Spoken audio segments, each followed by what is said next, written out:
buenos días, nos da gusto llevar hasta sus hogares a través de este programa de televisión cristiana, Vida Nueva para el Mundo, este mensaje titulado El falso cristianismo. Esta conferencia se titula El falso cristianismo.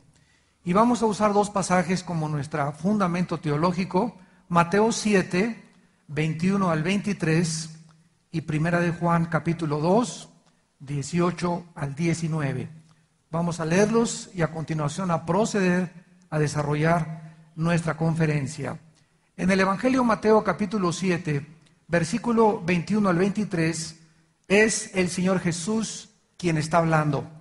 Y estas palabras de Jesucristo son penetrantes, son impactantes y deben de conmover las fibras más profundas de nuestro ser, porque estamos viviendo una época de un falso cristianismo.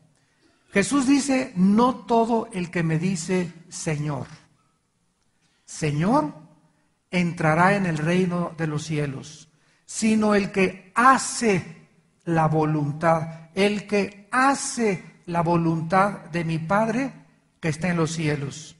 Muchos me dirán en aquel día. ¿En cuál día? Cuando nos presentemos delante de Él. Señor, Señor, ¿no predicamos en tu nombre? O sea, profetizar es predicar. No predicamos en tu nombre. Yo era predicador. Muchos van a decir: yo era pastor, o yo era misionero, o yo di estudios bíblicos, y en tu nombre eché fuera demonios. Yo tenía, y los demonios, cuando yo los quise echar, se salieron, Señor. Y además en tu nombre también, en tu nombre, cuando hacía milagros, decía yo, es para la gloria de Jesús, los milagros que está haciendo Dios a través de mi vida. Y entonces les declararé: nunca los conocí. O sea, ¿quiénes son ustedes? ¿De dónde salieron? ¿Quién los invocó? Yo no los conozco, porque yo conozco a mis ovejas. Y como dice 2 Timoteo 2:19, conoce Dios a los que son suyos. Nunca los conocí, apártense de mí, hacedores de maldad. Y en la primera carta de Juan, capítulo 2, versículo 18 y 19, el apóstol Juan escribió estas palabras. Primera de Juan 2, 18 al 19. Hijitos, ya es el último tiempo, y según vosotros oísteis que el anticristo viene, así ahora han surgido muchos anticristos. Acuérdense que la palabra anticristo significa dos cosas. En primer lugar, significa en el lugar de Cristo. El prefijo anti significa ponerse en el lugar del Mesías o hacerse un Mesías. Y en segundo lugar significa en contra de Cristo, porque Jesús dijo: el que no recoge conmigo, desparrama. Entonces cualquiera que haga la obra de Dios y no está haciéndola a la manera de Dios, es un anticristo. O sea, el espíritu del anticristo está por todo el mundo desde hace 2000 años. Por esto conocemos que es el último tiempo. Salieron de nosotros, pero no eran de nosotros, porque si hubieran sido de nosotros, habrían permanecido con nosotros, pero salieron para que se manifestase que no todos son de nosotros. Estas palabras de Jesucristo y del apóstol Juan, como acabamos de mencionar, son penetrantes, impactantes y deben de sacudirnos, porque estamos viviendo la época más emocionante, pero la más peligrosa de toda la historia del cristianismo. Ya en 2 de Pedro 2, el apóstol escribió: así como hubo en el Antiguo Testamento falsos profetas y falsos apóstoles, así habrá también en la iglesia falsos profetas y falsos apóstoles. ¿Cuál es el peligro que la iglesia está actualmente enfrentando? Que la mayor parte de la cristiandad no están distinguiendo quién es quién. Que la mayor parte de la cristiandad no están discerniendo entre el bien y entre el mal, entre lo verdadero y entre lo falso.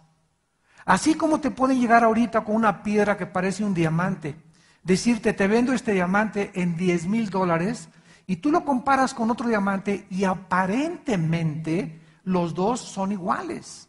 Ahorita en Estados Unidos hay mucho de moda, muchos hombres están poniendo aquí un diamantito en la oreja, y tú no puedes saber si ese diamantito que traen en la oreja es real o no es real. Te dan también un billete de 100 pesos que se están falsificando en México, de 200 pesos, y lo ves así aparentemente y está pero exacto, perfecto casi el billete. ¿Qué necesitas para poder distinguir algo bueno de algo falso? Necesitas ser experto en lo bueno. Los agentes del Tesoro en Estados Unidos durante 5 años los entrenan para que manejen con sus manos puros billetes verdaderos.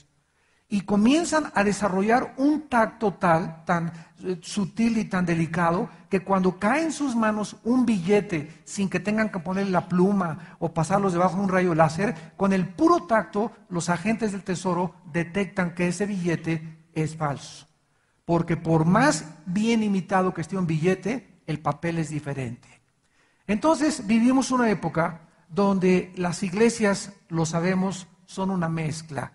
Esta iglesia, todas las iglesias del mundo, sin excepción, son una mezcla de cizaña con trigo. En la iglesia hay ovejas, en la iglesia hay cabritos, en la iglesia hay mazacuatas, coralillos, escorpiones y lobos. Así que no creas que en la iglesia a la que tú asistes, inclusive esta y cualquier otra iglesia en el mundo, todos son San Anselmo y San Crisóstomo. Porque Cristo nos enseñó claramente, por ejemplo, en la parábola del sembrador, en el capítulo 13 del Evangelio de Mateo, los discípulos, al escuchar esto en el versículo 24, Jesús se quedaron sorprendidos, porque Jesús les contó esta parábola para ilustrar lo que es la iglesia. El reino de los cielos es semejante a un hombre que sembró buena semilla en el campo, pero mientras dormían, los hombres, vino su enemigo y sembró cizaña entre el trigo y se fue. Cuando salió la hierba, dio fruto y apareció también la cizaña. Vinieron los siervos y le dijeron, ¿qué no sembraste buena semilla? ¿De dónde? ¿De dónde aparecieron las mazacuatas? ¿De dónde aparecieron tanto coralillo? ¿De dónde comienzan a surgir hermanos que se decían hermanos y que están haciendo lo que están haciendo? ¿Qué acaso no todos en la iglesia deben de portarse bien y ser fiel a su esposa y ser honestos, etcétera, etcétera? ¿De dónde salió todo esto? Él les dijo, no lo arranquen, no sea que también arranquen juntamente la cizaña con el trigo. Déjenlo crecer hasta el tiempo de la siega. Y yo diría a los segadores, recojan primero la cizaña, échenle en manojos y quémenla, pero recojan el trigo y pónganlo en mi granero. En esta parábola Cristo nos muestra que el bien y el mal van a crecer juntos en el mundo. Dentro de la iglesia van a haber las ovejas y van a haber los cabritos y los lobos. En todas, repito, las iglesias. Cristo Jesús tuvo entre sus 12 hombres, ¿a quién? ¿Todos eran San Crisóstomo? No, el traidor. Aquel que iba a apuñalar por detrás a Jesucristo estaba tan bien camuflajeado y tan bien disfrazado que era casi idéntico al papel verdadero, pero era falso. Y ese hombre, al final, los discípulos no sabían ni siquiera, ni se imaginaban que Judas Iscariote era el que iba a traicionar al Hijo de Dios.